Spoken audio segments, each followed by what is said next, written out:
Hi guys, welcome to today's studies vlog. And as you can already see by the title, is going by intense study vlog, and that's just because for like a week now I have not been actively studying Spanish. So I decided today is Sunday and I'm usually a bit free today, so I told myself let's catch up on all the things we should have learned for the past week. So that's why I named it intense, because usually my study time on a daily basis is about 50 minutes to 30 minutes. The rest of the day is just on continuous practice and immersion. So today I am hoping to use about an hour to study. So join me and study Spanish with me. I'm really excited, guys. I have everything that I need here on my table. So the very first thing we'll be doing today is revision. I think that is very, very important. And I have my books with me.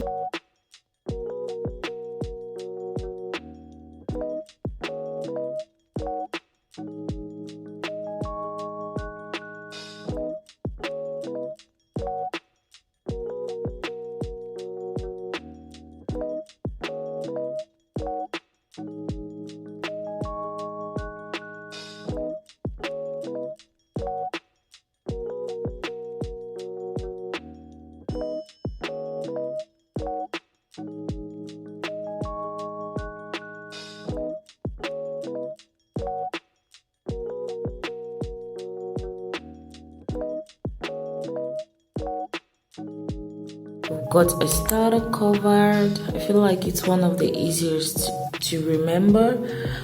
How you feel or where you are is when you use a starter, and ser is like propane, permanent condition, occupation, place of origin, identification, and what does the N stand for? The N, nationality. I forgot to take the time when I started, but I think it was around 12:40 something.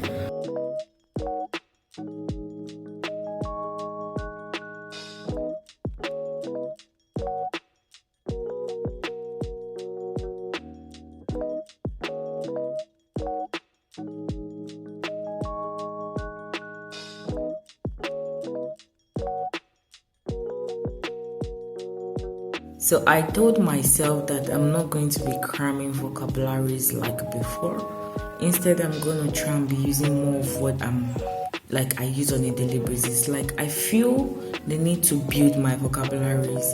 But then after watching some tons of video online, like last night and today, I got to realize that I need to start imputing it more than just trying to cram it and leave it in my brain.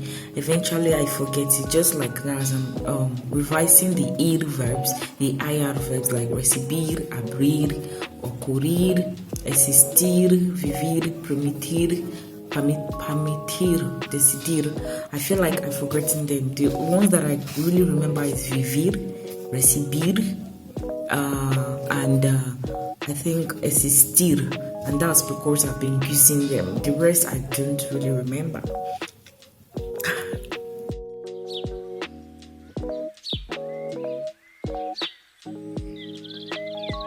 I just realized that I've been taking niece and nephew words. Like, I've been calling niece nieta, nephew nieto.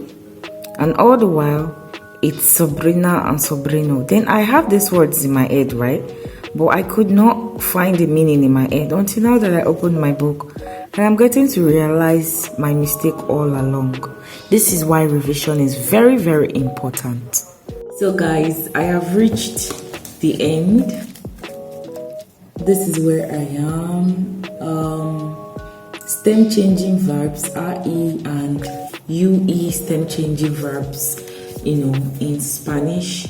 And I still have to familiarize myself with it. This was the last lesson I took, and it was really good revising. So I was jotting down things that I remembered here. I'm not sure if it's going to show well.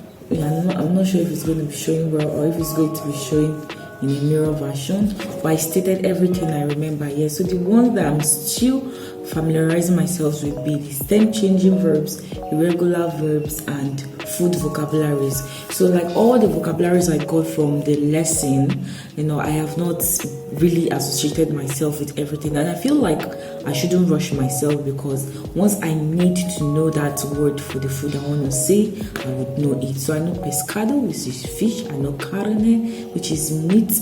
I think beefsteak is steak. I know arroso is rice. I know jugo is juice.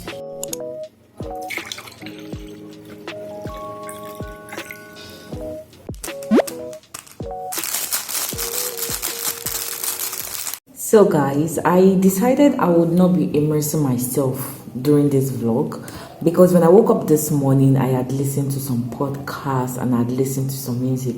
So I'm going to take that as the immersion that I was supposed to do here. And as well, I'm looking for slow songs that I can be listening to, because so far it's been Despacito, Bailando, No Se Da Cuenta Que Estoy Aquí, then Mi Vida La La La La, one song like that. Then also the rap part of Joe Balvin and Burna Boy songs. Como te sube, na minha barra, pero la vida me protege las malas. Alright, so I heard Selena ask some slow songs, so I tried it out this morning. The una vez. My phone stopped. The battery is low. Alright, so I'm going to check more about songs and also look for more Spanish artists that sing slow songs. I feel like every Spanish artist will have a slow song, definitely. So I'm just going to do my research and pick like 3 of my favorites and continue listening to them. So yeah, I'm excited. So let's start our lesson for today. I intend on taking 2 to 3 lessons today. I wish I can get a song similar to this one.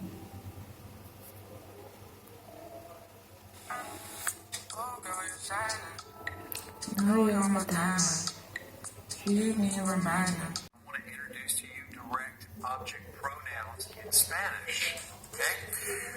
Now, you might be saying, what's a direct object? What's a direct object pronoun? Simply looking for the verb and then putting the word what after that verb. Now, I'll show you what I mean. Let's put up a sentence in English right here. The verb with the word what after it. Received what? Well, the answer to that question is our direct object, letter. So letter is the direct object.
So I only took 2 lessons, and it was about direct object pronouns and indirect object pronouns, and I'm going to be practicing them along with the ones I'm still trying to familiarize myself with, which is the I, he, and he stem changing verbs, the irregular verbs, and getting to familiarize myself with more food words.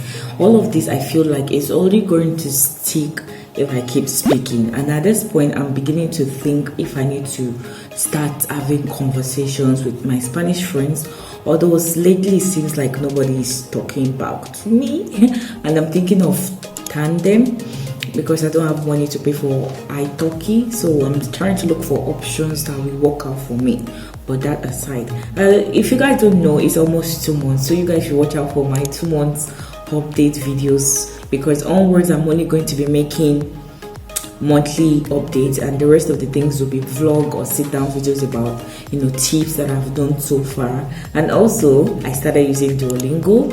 I told myself when I'm 2 months in the language journey, learning journey, that I'm going to download Duolingo. And I know a lot of people downplay it and like, oh, Duolingo is this, Duolingo is that.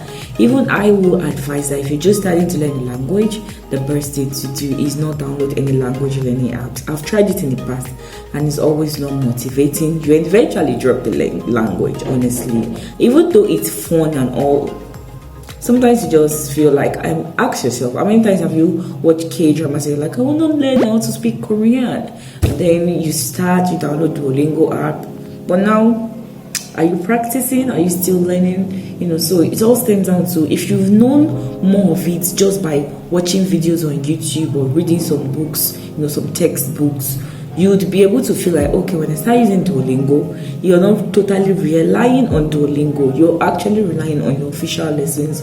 Duolingo is just going to be like, you know, a support system or whatever. But I intend to do a review by the time I've used it for like a month or so, and I'll let you guys know how it is and how much it has helped me. Honestly, just a day use, I've gotten to learn like few words that I did not know before, so it's not useless. That's all, guys. This brings us to the end of the video, and I'm going to try attempting speaking Spanish without practice. Si quieres seguir mi videos, presiona la botón de suscripción ahora. Yeah. Oh god. Anyway, guys, don't let me embarrass myself too much. I'm gonna try one of these days, maybe by my 3 months video, to attempt speaking Spanish for a minute or two without any rehearsal, like any practice prior to that, you know, just to test my speaking skills for that time. So guys, take good care of yourself. Adios amigos, bye, see you in the next vlog.